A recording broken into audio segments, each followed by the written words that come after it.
Hello friends, welcome to mom's kitchen Banu. இன்றைக்கி சிம்பிளான டேஸ்டான காடை கிரேவி எப்படி செய்யுதுன்னு தாங்க பார்க்க போகிறோம். இது இட்லி, தோசை, சப்பாத்தி, ஈவன் ரைஸ்க்கு கூட ரொம்பவே டேஸ்ட்டாக இருக்குங்க. வாங்க வீடியோக்குள்ளே போகலாம். வீடியோக்குள்ளே போகிறதுக்கு முன்னாடி நம்ம மாம்ஸ் கிச்சன் பானு சேனலை சப்ஸ்கிரைப் பண்ணுங்கள், மறக்காமல் பெல் பட்டன் கிளிக் பண்ணுங்கள். வாங்க வீடியோக்குள்ளே போகலாம்.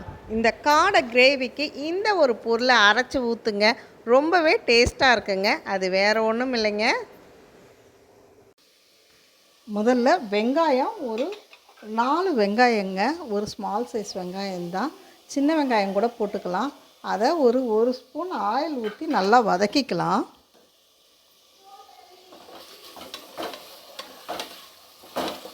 வெங்காயத்தை வதக்கிக்கணும் முதல்ல.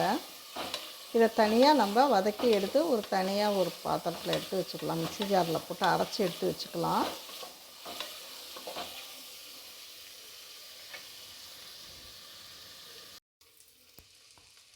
வெங்காயம் நல்லா வதங்கிடுச்சு.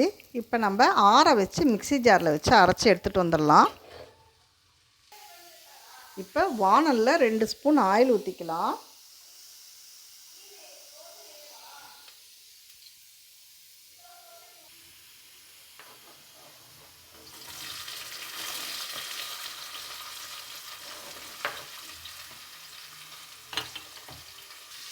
நீல வாக்கில் கட் பண்ண 2 வெங்காயம் நம்ம போட்டு வதக்கிக்கணும்.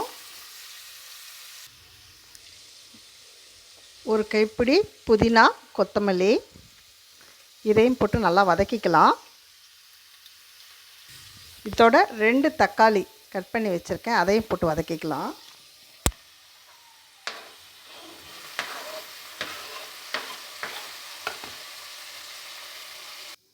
இதோட இஞ்சி பூண்டு பேஸ்ட் போட்டு இதையும் போட்டு நல்லா வதக்கிக்கலாம். காடை ஒரு 6 காடை வாங்கியிருக்கேங்க. அதை நல்லா க்ளீன் பண்ணி 2 கட் பண்ணி நல்லா கழுவி எடுத்து வச்சுருக்கேன். முழுசாகவும் போட்டுக்கலாம். நான் 2 கட் பண்ணி எடுத்து வாங்கிக்கிட்டேன் நான் க்ளீன் பண்ணும்போதே.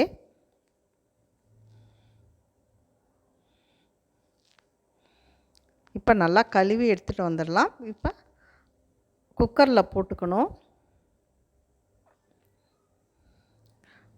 அந்த வெங்காயம் தக்காளியிலேயே நல்லா எண்ணெயிலேயே வதக்கி விடலாம். இப்போ தான் அதனால நல்லா உப்பு காரம் பிடிக்கும். எண்ணெயிலேயே நல்லா காடையை வறுக்கும்போது நல்லா வாசனையாகவும் இருக்கும். இப்போ தேவையான அளவு உப்பு, மஞ்சத்தூள் போட்டு நல்லா கிளறி விடலாம். லோ ஃப்ளேமில் வச்சு நல்லா காடையை நல்லா எண்ணெயிலேயே வதக்கும்போது உப்பு, மஞ்சத்தூள் நல்லா பிடிக்கும். இப்போ நம்ம வெங்காயம் வதக்கி வச்சுருக்கோம்ல, அதை அரைச்சி எடுத்து அதில் போட்டுக்கலாம். இந்த மாதிரி ஒரு டைம் நீங்கள் செஞ்சு பாருங்கள், ரொம்பவே டேஸ்ட்டாக இருக்கும் கிரேவி. இந்த வெங்காயத்தை அரைச்சி ஊற்றும்போது சின்ன வெங்காயமும் வேணாலும் நம்ம வதக்கிக்கலாம், பெரிய வெங்காயமும் வதக்கிக்கலாம். அரைச்சி ஊற்றும்போது ரொம்பவே டேஸ்ட்டாக இருக்கும் கிரேவி.